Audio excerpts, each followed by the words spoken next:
अब हम बात करते हैं क्वेश्चन नंबर 14 का, सेक्शन बी का, जो कि आपका 3 मार्क्स का है, आपको पता है। और ये क्वेश्चन प्रोबेबिलिटी का है और क्वेश्चन बहुत बड़ा था, इसीलिए हम नहीं लिखे। तो इसको क्या करते हैं, क्वेश्चन समझिएगा ध्यान से, और आपके पास तो क्वेश्चन होगा ही मॉडल सेट वाला, तो उसमें देखिएगा।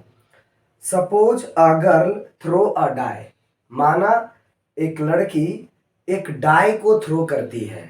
डाई मतलब वही पासा, लूडो वाला। तो एक डाई को अगर हम थ्रो करते हैं तो उसमें पॉसिबल आउटकम क्या क्या हो सकता है, क्या क्या आ सकता है। तो आ सकता है 1 2 3 4 5 और 6, ये पॉसिबल आउटकम्स है। सारे पॉसिबल आउटकम के सेट को हम सैंपल स्पेस कहते हैं, लेकिन यहाँ सैंपल स्पेस का बात हम अभी नहीं कर रहे हैं। अभी हम कह रहे हैं कि एक गर्ल्स जो है एक डाई को थ्रो करती है। इफ सी गेट्स 5 और 6, अगर थ्रो करने के बाद अगर उसको 5 मिला या 6 मिला, तब वो क्या करती है, एक डाई को रोल की या थ्रो की और उसको मिला या 5 या 6, तब वो क्या करती है, उसके बाद सी टॉसेस अ क्वाइन 3 टाइम्स। अगर उसको 5 मिला तो वो एक सिक्का को 3 बार उछालती है। तो अगर 5 या 6 दोनों में से कुछ भी मिला तो एक सिक्का को 3 बार उछालती है। तो उस टाइम क्या क्या पॉसिबिलिटीज है आने का, तो उसका पॉसिबिलिटीज ये बनता है, अगर 3 क्वाइन को टॉस किया जाता है तो head head head, head head tail, उसके बाद head tail head, head tail tail, tail head head, tail head tail, tail tail head, tail tail tail. ये टोटल 8 होगा, 1 2 3 4 5 6 7 8। ठीक है, चलिए। उसको अगर 5 या 6 मिलता है तो वो एक क्वाइन को 3 टाइम्स टॉस करती है। अब बोला जाता है कि अगर 5 और 6 नहीं मिलता है तो क्या मिलेगा, 1 2 3 और 4 मिलेगा। तो ये अगर 1 2 3 और 4 ये चारों में से कोई एक आता है तो सी टॉसेस अ क्वाइन वंस, तब वो सिक्का को एक बार उछालती है। And notes weather a head और टेल, और वो लिखती है कि नो हेड आया है या टेल आया है, is obtained. If she obtained exactly 1 head, अगर उसको एग्जैक्टली 1 हेड आता है ये दोनों केसेस में, तो what is the probability that she threw 1 2 3 और 4 विद द डाई। इसका क्या प्रोबेबिलिटी है कि डाई के साथ 1 2 3 और 4 आया होगा। तो इस क्वेश्चन में हम क्या करते हैं, पहले क्या बोला गया था, पहले बोला गया था कि एक लड़की है जो एक डाई को उछालती है। अगर उसको 5 या 6 मिलता है या 5 या 6 मिलता है तो वो एक सिक्का को 3 बार उछालती है। और अगर उसको 1 2 3 4 में से कोई मिलता है तो वो एक सिक्का को एक बार उछालती है। और फिर क्या करती है, वो हेड और टेल आने का बात को नोट करती है। अगर उसको एक एग्जैक्टली 1 हेड आया है तो इसका क्या प्रोबेबिलिटी है, एग्जैक्टली 1 हेड इसमें भी आ सकता है, एग्जैक्टली 1 हेड इस केस में भी आ सकता है।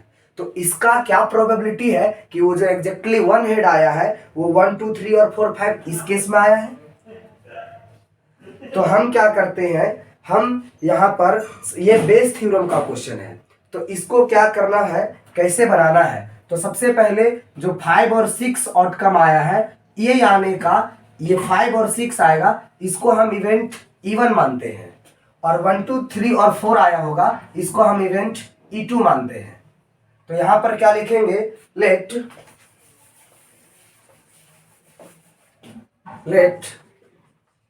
E1 be the event of coming outcome 5 और 6। उसके बाद and E2 be the event of outcome या कमिंग आउटकम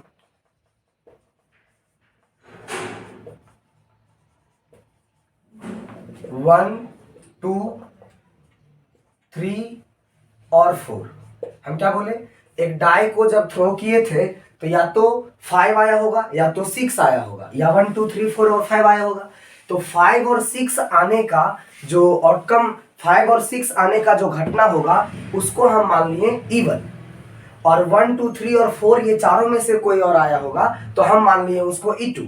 तो अगर हम बात करें कि E2 प्रोबेबिलिटी ऑफ इवन क्या हो जाएगा, इसीलिए प्रोबेबिलिटी ऑफ इवन, इवन मतलब 5 और 6 आने की क्या प्रोबेबिलिटी है, 5 या 6, 5 और 6 आने की क्या प्रोबेबिलिटी है। तो जब हम एक डाई को उछालते हैं तो ओनली 5 आएगा, इसका क्या प्रोबेबिलिटी है, तो 5/6, ये ओनली 5 आने का प्रोबेबिलिटी है, नहीं 1/6, क्योंकि क्या होता है अगर 5 आने की प्रोबेबिलिटी आपसे पूछा जाए तो इवेंट आप मान लिए कि E with the event of getting 5, तो प्रोबेबिलिटी ऑफ ई क्या हो जाएगा, NE/NS। इसका मतलब क्या है, number of element in E, event E, तो ई इवेंट में कितना एलिमेंट है 1, और सैंपल स्पेस में कितना एलिमेंट होगा जब हम एक डाई को थ्रो करेंगे तो 6, तो 5 आने की प्रोबेबिलिटी 1/6 और 6 आने की प्रोबेबिलिटी क्या होगा 1/6। तो यहां पर क्या हो जाएगा, 5 और 6 दोनों आने की प्रोबेबिलिटी क्या है 1 प्लस 1/6 प्लस 1/6 यानी 2/6। तो 5 और 6 ये दोनों बात आने की क्या प्रोबेबिलिटी है, 2/6 मीन्स 1/3। अब क्या है, एंड प्रोबेबिलिटी ऑफ E2 क्या हो जाएगा, E2 मतलब क्या है कि 1 2 3 और 4 ये चारों में से कोई आया होगा, इसका क्या प्रोबेबिलिटी है, तो एक आने का 1/6, 2 आने का 1/6, 3 आने का 1/6, 4 आने का 1/6, सबका जोड़ देंगे तो टोटल हमारा हो जाएगा 4/6, तो 4/6 यानी 2/3। तो प्रोबेबिलिटी ऑफ इवेंट E1 निकल गया और प्रोबेबिलिटी ऑफ इवेंट E2 निकल गया। अब क्या बात करना है, अब ये बात करना है, वो देखो ये अगर 5 और 6 आया होगा तो एक क्वाइन को 3 बार टॉस की होगी, और 1 2 3 और 4 में से कोई आया होगा तो वो एक क्वाइन को एक ही बार टॉस की होगी। उसके बाद वो क्या करती है, हेड और टेल का, हेड कितना आया टेल कितना आया वो नोट करती है। उसको पता चला कि एग्जैक्टली 1 हेड आया है, तो एग्जैक्टली 1 हेड आया है, इसको हम इवेंट ए मान लेते हैं। Let A be the event of getting exactly 1 head. अच्छा, तो इसका क्या मतलब है, इसके बाद हम क्या करते हैं, निकालते हैं प्रोबेबिलिटी ऑफ A/E1। क्या निकालते हैं, probability of A/E1 and probability of A/E2, ये बात निकालते हैं। तो उससे पहले E1 का मतलब क्या है, इसका क्या मतलब होता है, प्रोबेबिलिटी ऑफ A/B का क्या मतलब होता है, प्रोबेबिलिटी ऑफ A/B का ये मतलब होता है it is the conditional probability of event A given that B has already occurred. B जब हो चुका है तब A होने की क्या प्रोबेबिलिटी है, तो वही सेंस में यहां भी देखेंगे हम कि प्रोबेबिलिटी ऑफ A/E1 का मतलब है इवन इवेंट जब हो चुका है तब A इवेंट होने की क्या प्रोबेबिलिटी है। इसका मतलब ये है कि इवन मतलब 5 और 6 आया होगा, जब 5 और 6 आया होगा तब एग्जैक्टली 1 हेड होगा, इसका क्या प्रोबेबिलिटी है। ए का मतलब क्या है, एग्जैक्टली 1 हेड, और इवन का मतलब है कि 5 और 6 आया होगा, तो 5 और 6 आया होगा उस टाइम वो क्वाइन को 3 बार टॉस करती है। 5 और 6 जब आया होगा उस टाइम वो एक क्वाइन को 3 बार टॉस करती है, और उस 3 बार में यहां पर क्या क्या पॉसिबिलिटीज था, head head head, head head tail, head tail head, head tail tail, tail head head, tail head tail, tail tail head और टेल टेल टेल, ये हुआ। तो जब वो 5 और 6 आया होगा, 5 और 6 आया होगा तब वो क्या करती है, एक क्वाइन को 3 बार टॉस करती है। तो जब वो 3 बार टॉस करेगी तो पॉसिबल आउटकम तो ये सब होगा, और इस पॉसिबल आउटकम में एग्जैक्टली 1 हेड आया होगा, इसका क्या प्रोबेबिलिटी है। तो एग्जैक्टली 1 हेड होने वाला कौन कौन है, एक यहां पर है, एक यहां पर है 2, और एक यहां पर है 3। एग्जैक्टली 1 हेड वाला हमारा 3 ही है, तो एग्जैक्टली 1 हेड का प्रोबेबिलिटी होगा कितना है 3। टोटल एलिमेंट कितना है उस सैंपल स्पेस में 8।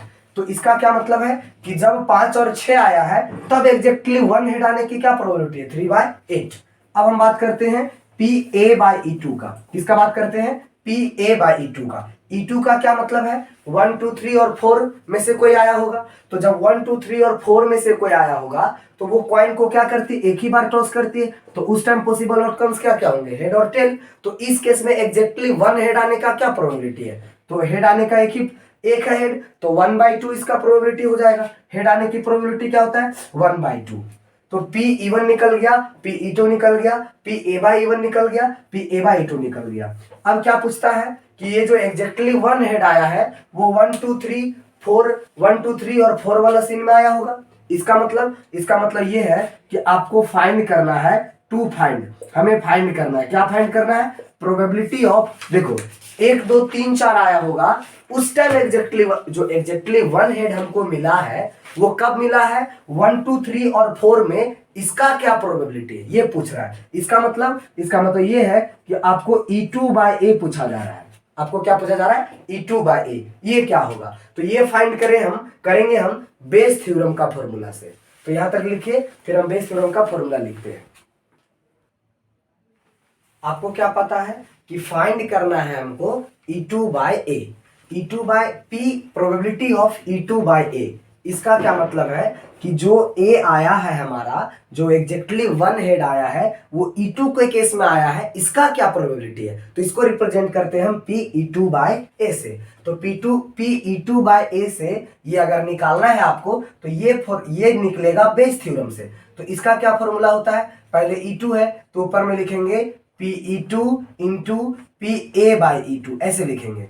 उसके बाद थ्योरम ऑफ टोटल प्रोबेबिलिटी यहां लगता है। टोटल प्रोबेबिलिटी मतलब जितने भी इवेंट होंगे सबके साथ ए का प्रोबेबिलिटी निकाला जाएगा, मींस Pe1 इंटू PA/E2, उसके बाद प्लस Pe2 इंटू PA/E2, ऐसा है probability of E2 into PA/E2।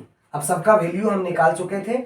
Pe2 यानी कि 2/3, PA/E2 इसका मतलब क्या था, PA/E2 मतलब 1/2 डिवाइडेड बाय Pe1 का मतलब क्या था 1/3, PA/E1 का क्या मतलब था, यहाँ E1 होगा, PA/E1 का मतलब था 3/8 प्लस Pe2 का क्या मतलब था, Pe2 का मतलब है 2/3 और PA/E2 का क्या मतलब है, A/E2 का मतलब है 1/2। अब इसको सॉल्व कर लेते हैं, यही हमारा आंसर होगा। सॉल्व करेंगे तो क्या होगा, 1/3 दोनों में है, कॉमन ले लेते हैं। ऊपर में ये 2 कट गया, ऊपर में क्या बचा 1/3 डिवाइडेड बाय 1/3 कॉमन ले लिया, क्या बचा 3/8, ये 2 चला गया तो 1/3 कॉमन ले लिया, हो गया 1, ये चला गया। ऊपर में क्या बचा 1/1 डिवाइडेड बाय 3/8 प्लस 1 मीन्स 3 + 8/8 ये बचा। तो ये क्या हो गया 1/1 इंटू 8/8 और 3 11 मीन्स 8/11, यही हमारा आंसर हुआ। लिख लीजिए।